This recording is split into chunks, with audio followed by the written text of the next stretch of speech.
Okay, folks, it's your buddy Mike Messier. Just saw a wonderful new film. I thought it was wonderful. Maybe you do, maybe you don't. Not Stephen King's If our buddy there, John Krasinski, straight from The Office. We all knew him. We all loved him. Actually, I didn't watch The Office until it was in the can, and I caught up, and I was actually watching his horror films, the Quiet Place movies, I believe, before The Office in my chronological order of things. But comes out strong with this family film, kids movie, but I think everyone can go see it. Everyone would enjoy it. I don't think there's anyone that wouldn't like this movie, unless perhaps you're very cynical and so forth, and I can be. But I thought this movie was quite good, okay? And now I'm going to discuss it. So if you're thinking about seeing it, I would go see it. If you're thinking, I'll skip this one, this purple hunk of shit looks kind of weird, I would still go see it. I did not see a lot of previews for this one. I did not see a whole lot of commercials. I saw a tinge, and on the social media world, I started to see a few headlines, a few review thumbnails and stuff, and I wisely avoided any details because I'm telling you, people have this is like a weird vehicle in the parking lot here. It looks like something from Back to the Future. Bizarre, but odd. I don't know what the fuck. It's just some bizarre vehicle. It's very interesting. So, this movie, what's it all about, Sammy? Well, first off, it's the Hollywood elite. I guess I'll say spoilers, by the way. A lot of voices of these animated, mythical creatures, these imaginary friends, voices that I actually didn't recognize. I saw Steve Carell's name listed in the opening credits, and I said, oh, gee whiz, Steve Carell, and I kept waiting for him to show up. Guess what, folks? He's blue all along. I didn't realize that was his voice. So a mini Office, Jim and the boss guy, mini Office reunion. I always like to see that. Now that I'm an Office fan, I wasn't until 6 years ago, perhaps. But what a movie! I mean, the Tina Turner "Can't You Be Good to Me" soliloquy, that 5 minute or so. I mean, that's just a slice of magic in my book. Okay. I thought that was great. I mean, I think the movie, this movie could just be, really, that's just like the linchpin of this film, that sequence. And, the movie was a little slow before that, to be honest with you, but I liked that. I liked that the movie took its time getting to where it was going. A few cliches early on, a few cinematic cliches we're getting used to. The opening montage of the perfect little family, the mother, the father, that are dancing together, and the kid watches mom and dad dance. That seems to be the way with these movies. It's either like you go see some dramatic movie and the parents are dysfunctional and want to kill each other and the kid grows up in the shadows of thus, or it's some whimsical, perfect family where the parents dance together in front of the kids, and then we have to kill off one of the parents, like, right away. So as soon as I saw that this movie started with the whimsical dancing and the montage and look how wonderful this fucking family is and how happy everyone is, I knew that someone was dying, and it turns out to be the mom. So sorry, Mom, you gotta go. So then, we grow up in the shadows of depression or whatever the fuck, and now, God, we're 10 minutes into this thing, and dear old dad is about to drop himself. He's put in this hospital. Was it kind of just a vague thing, which is fine. They didn't really say what ailment he had, but he's got to get some type of surgery where there's, some type of death chance. Although he seems confident that there won't be. The little daughter, B, is confident that she might lose another parent. Oh boy, sad. So, so we meet the nurse, who seems to always be there. I guess she works 24 hours a day. And what else? We meet good old dad, which is our writer-director friend, once again, Krasinski. Now, what I do like about Krasinski is that he does shoehorn himself into these movies, which is a good way to get himself another paycheck, because he's getting his writer paycheck, he's getting his director paycheck, and he's getting all those wonderful royalties for this movie. Smart move, John, if I can call you that. Also, good for him, you know, as a tall man. I think he's 6'5", 6'6", so he's kind of like the most successful tall actor since Tim Robbins, which is something to say. I mean, I'm pretty tall in height as well, not quite at those inordinate heights, but I'm fairly tall, so I know what it's like. So anyway, keep going. The kid actor, I thought, did a good job. I mean, I'm kind of flashing ahead, but I thought the kid actor did a good job of being surprised when she starts seeing all these creatures and all these, you know, imaginary friends and so forth. And then she kind of had her, like, you know, Hulk Hogan, Miss Elizabeth moment when she's at her daddy's hospital bed and she's holding his hand and, like, she's crying and she's getting her mouth all full of fucking spit and spittle and the fucking tears are dripping down her face. And you know that Krasinski and whoever the fuck was on the set that day was like, oh my God, she's so amazing. She's going to win an Oscar someday. Oh my God. Like, they were all so excited that this kid actor could cry on demand and garner all the emotions necessary. But, you know, I thought she did a good job. Like I said, it was very much Hulk Hogan, Miss Elizabeth, bedside manner. I guess this kid could have taught Hulk Hogan how to act at the bedside manner, you know, if she was alive in 1988, which I'm sure she wasn't. She was probably negative 30 at that point. But in any event, what a movie. Like I said, that whole Tina Turner sequence, I guess, see, here was one thing about the movie that I was trying to figure out, because we did see in John Krasinski's character, Dad's character's hospital room, there was a prop that I thought was distracting. Once again, I said this in another recent review, the high-def TV that was in his hospital room that wasn't on. So if he's got a high-def TV, then we know that his time... Now, I'm just going to provide some conjecture here in this movie, because I don't know if anyone else has been saying this, or is this a known thing, or I'm just making shit up. But basically, he's got this high-def TV, which would make you think, okay, he's in the timeline of post-2007. The kid in the other hospital room, which we never really got to the bottom of his story, he's got a broken leg, he's got a broken arm, a broken whatever the fuck, and it's like, is this kid...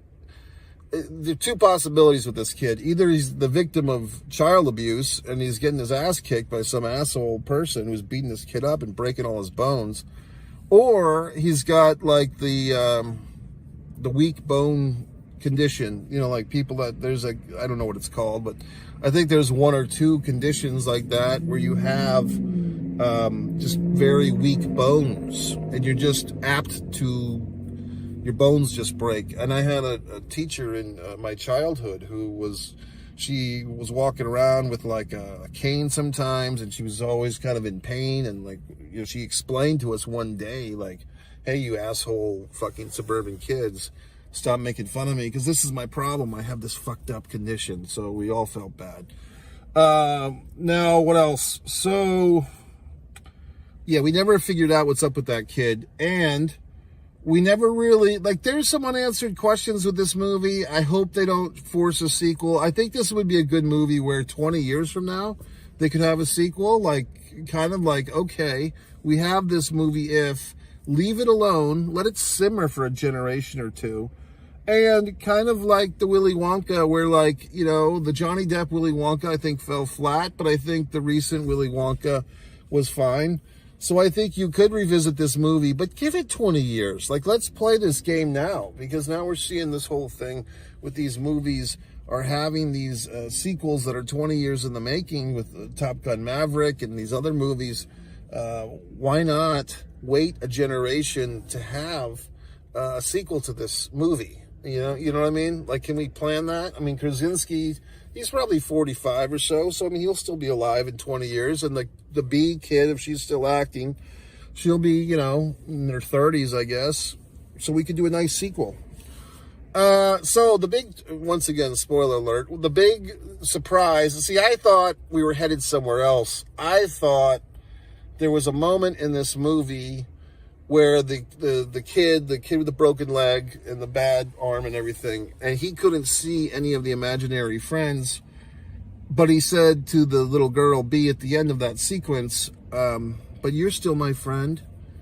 And I thought at this moment, because that kid also didn't have a TV that worked in his room, he kept referencing that his TV didn't work. And I kept thinking, is this kid like in some different time zone? Like, because it felt like at different times because the cat was watching Kurt Loder on MTV. It felt like this movie was taking place like in 1992 or 93 or 94. And they were having like nostalgia for the mid 80s with Tina Turner's album. But then Krasinski's hospital bed room threw that off because he's got the HDTV. So I was wondering, is there some type of time play in this thing? And then it got me wondering, with that little kid couldn't see the other imaginary friends, but he could see the little girl. Could he see the Ryan Reynolds character? I don't remember, to tell you the truth. But he could see B. And my thought was, is B dead? Like, is B in the realm of the dead? Did she die in some type of accident with her mother? And her father, who's like in the normal world that we're in, holding on to life, but she's kind of a conduit. She's kind of a, what do you call it? Like a transfer character. Like, she's in between worlds, the kid. So she, for whatever, like, she's kind of dead, or she's kind of in this purgatorial state.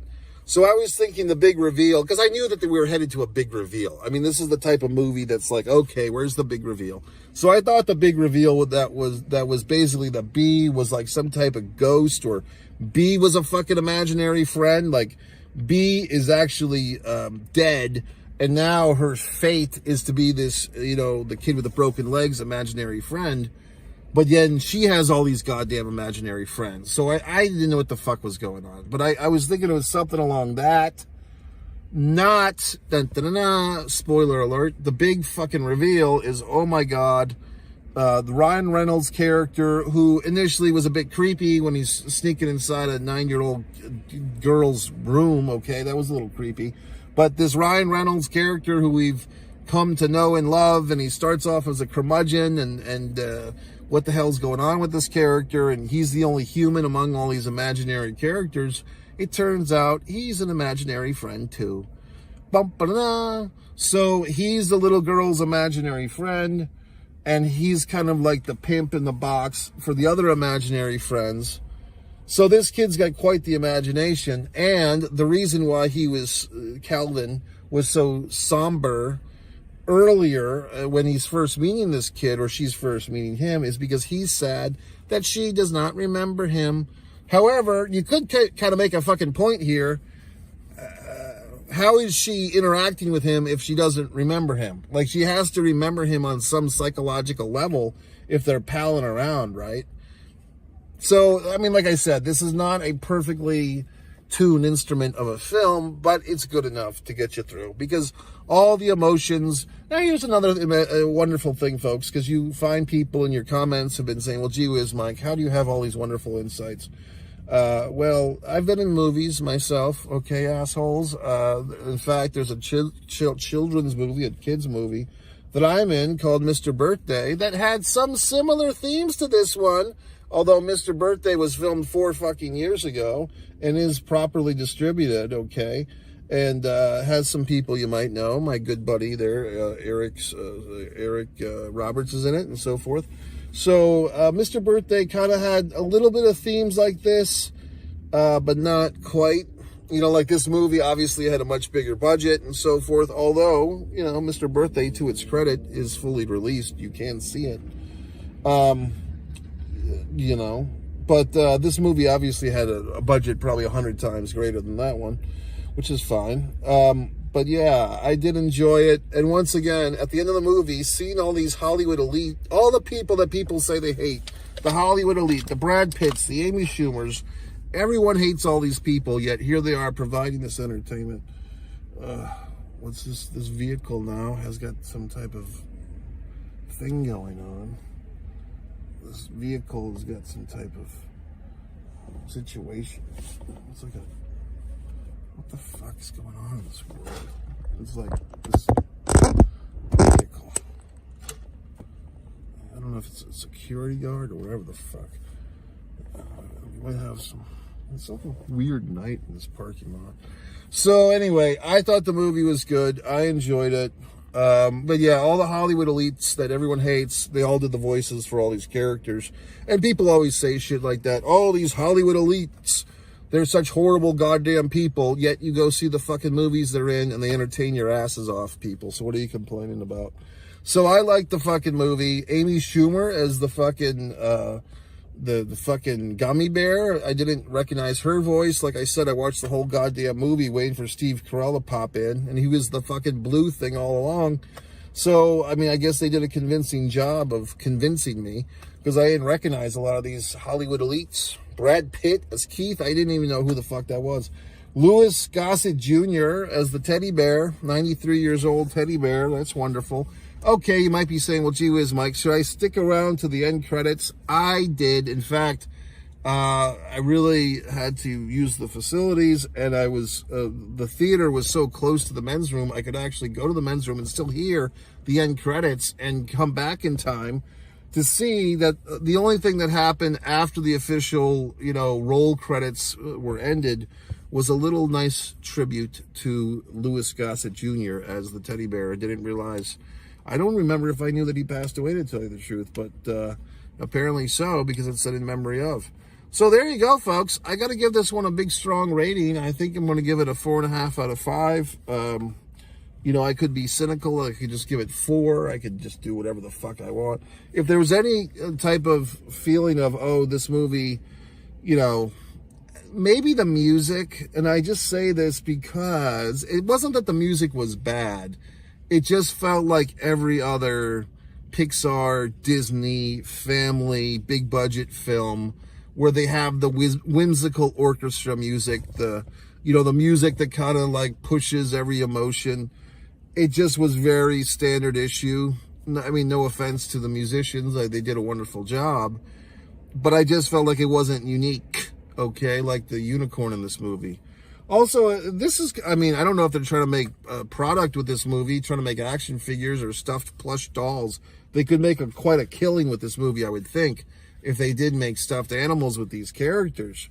I did thought that the invisible imaginary friend was kind of funny. That was kind of meta, as they say.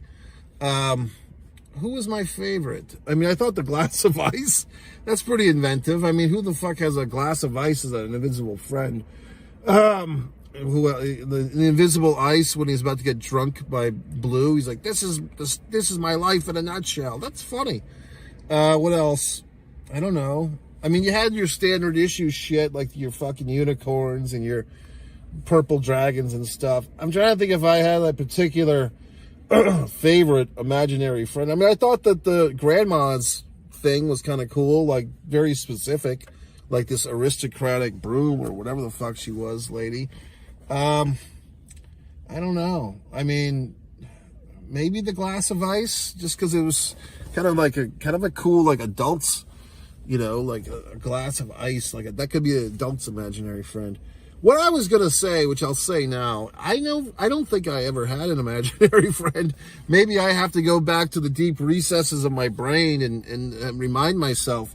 I had action figures that I, played with, and I drew images, okay? And you can see on one artist, Mike Messier, my wonderful drawings. You can read my wonderful book, Fight or Play Basketball, A Distance from Avalon. You can buy all these things on Amazon, okay? But I don't recall ever specifically having, like, some type of Wilson volleyball or whatever the fuck imaginary friend. I just don't think I did. You know what I mean? So, not that I'm holding any begrudgings against anyone that did or didn't. I just don't recall that I did that type of thing. Now, I remember the wrestler Rick Steiner had his fucking Alex or whatever the fuck. I just don't think I did this type of nonsense. So anyway, I like the movie, even as someone who was a non-imaginary friend kid. MikeMessier.com. Subscribe to Mike Messier. One Mike Messier for your movie reviews. One Man in the Camera films.